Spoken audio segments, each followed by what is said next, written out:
My name is Daniel Fiverson. Welcome to the March lunar cycle forecast for March 13th to April 10th, 2021. All of the planetary energies are bounded by the lunar nodes for most of this month.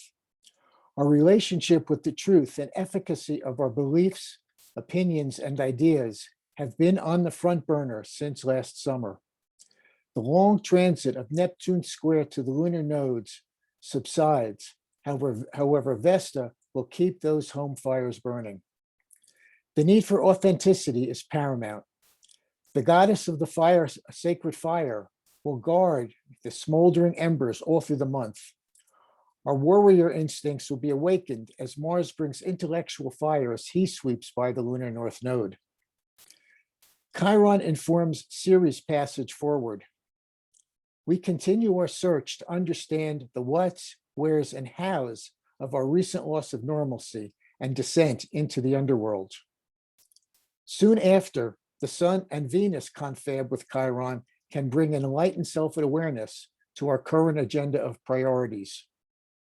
People and circumstances show up as mentors to assuage and heal our wounds. We can find a sense of relief this month as Mercury, which has been riding the determined and electrifying winds of Aquarius, slips into the fluid and sometimes abysmal Pisces. Stay focused on your goals and keep paddling because the great ones, Jupiter and Saturn, are still holding court in Aquarius, disrupting our emotional journey through their process of expansion and contraction. Mercury will meet up with Neptune midway through the period. Hopeful narratives can surface. In the Northern Hemisphere, the vernal equinox pushes the first growth of spring flowers up through the ground. Birdsong and the warmth and light of the sun renews our hope. In the Southern Hemisphere, the Earth's chi begins its annual retreat, withdrawing and recentering, providing the opportunity for respite and relief from the harshness of our days. Excuse me. So this is the list of aspects that we're going to look at together today. I've only selected the major ones. The other aspects that will be formed by Mercury, Venus, and Mars, I'm going to address in my dailies as the month unfolds on Facebook.com. So we have the new moon today, the day this is being broadcast, at 23 degrees of Pisces. And 2 weeks later, we're going to have a Libra full moon at 0 degrees of Libra on the 28th of March. Venus is going to conjunct Neptune and ingress Aries and square Pluto over the course of the month. And here are the dates and points at which it will make those aspects. And Mercury will ingress Pisces and then ingress Aries as well. And it will square the lunar nodes, which is probably its major event that'll occur this month, in addition to the sign ingresses. Did I leave anything out? Chiron conjunct Ceres, very interesting combination. We're going to look at all of these as unpack all of these as we go forward. And the sun remains relatively orphaned again for a second month. Orphaned meaning that it's not making aspects to many planets.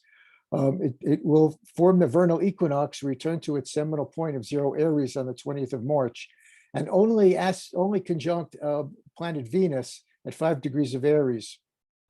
But it will conjunct Centaur, Chiron, and subplanet, dwarf planet Ceres on March 29th, and then successively on April 7th.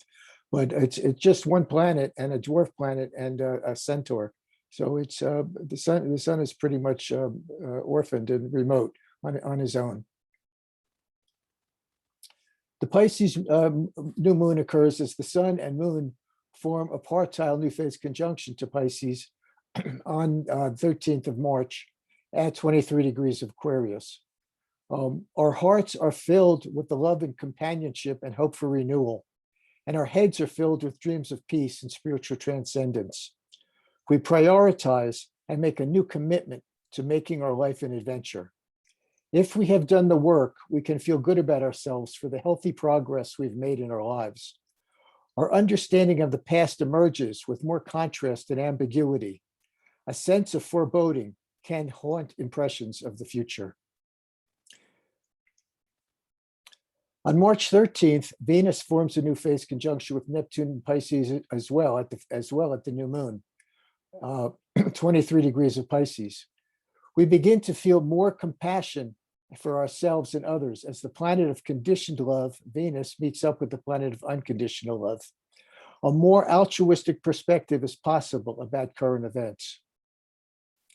Our personal truths, beliefs, and opinions dissolve and resolve into new understanding, awakening, and enabling a future that does not repeat the past. On March 13th, Chiron in Aries will form a partile new phase conjunction to Ceres at 7 degrees 56 of Aries, almost 8 degrees of Aries. At the conjunction, a grand trine is formed between Hygeia, the lunar south node, and Chiron. As vaccines become more available, the possibility surfaces that the worst of the pandemic is behind us. Our sense of loss begins to heal as a return to normalcy gradually reemerges. The dangers still persist, however, as the infections continue to spread, though at a slower rate. On the 15th of March, Mercury will enter into Neptune's sign of Pisces. A wider perspective of the world around us begins to emerge. An understanding of the seemingly disconnected, erratic events of the time we are passing through becomes possible when our vision includes seeing the bigger picture. Our actions and instinctual mode of behavior can become more rational and considered. There can be a release of judgments, allowing for more conciliatory narratives and dialogues. Artistic expression is encouraged and supported. Speak softly and carry no stick. Mercury conjoins Pallas Athena in Pisces on the 18th of March. This is a special conjunction because it brings together Mercury and its octave transformer, Pallas Athena. Intellectual octave transformer Pallas connects the lower rational mind with the higher mind, Uranus. Dreams from the night spill over into the reveries of the day. Narrow perspectives are broadened. Things that puzzled us reveal solutions. Activists increases. The creativity and ingenuity of arts and crafts populates our everyday life. Venus will enter Aries on March 21st. And asks the question, is our lifestyle responsible with collective priorities? In other words, are we responsible towards what the collective needs as well as ourselves? We can be drawn instinctively and with emotional intensity to whatever we desire in the moment, without forethought for the consequences. People and circumstances show up as challenging lessons that reward or expose us to the degree to which we have been proactive with our self-care and begin the healing process. Mercury squares the lunar nodes on March 25th, and this is a skip step, which in evolutionary astrology is a planetary condition that implies that an issue from the past correlating to the archetype of the planet involved was skipped over for any number of reasons and remains unresolved. It comes up for attention now and must be addressed. So the truth or falsehood and authenticity of what we think we know and what we believe is actively brought to our attention through direct emotional experience. We must review and reinterpret past events in order to regain our perspective and recognize the need to reimagine a future that does not repeat the past. The Libra full moon occurs on March 28th, as the moon forms a partile full phase opposition to the sun in Aries. The goddess of love and beauty connects to our life force and our primordial connection to the natural world. Venus holds up the mirror to our self-worth, encoded as the magnetic frequency by which we attract everyone and everything. Knowing what we project onto others informs us of what we need to know about ourselves. Self-responsibility is primary. We can take our power back from wherever it has gone or been taken. Excuse me.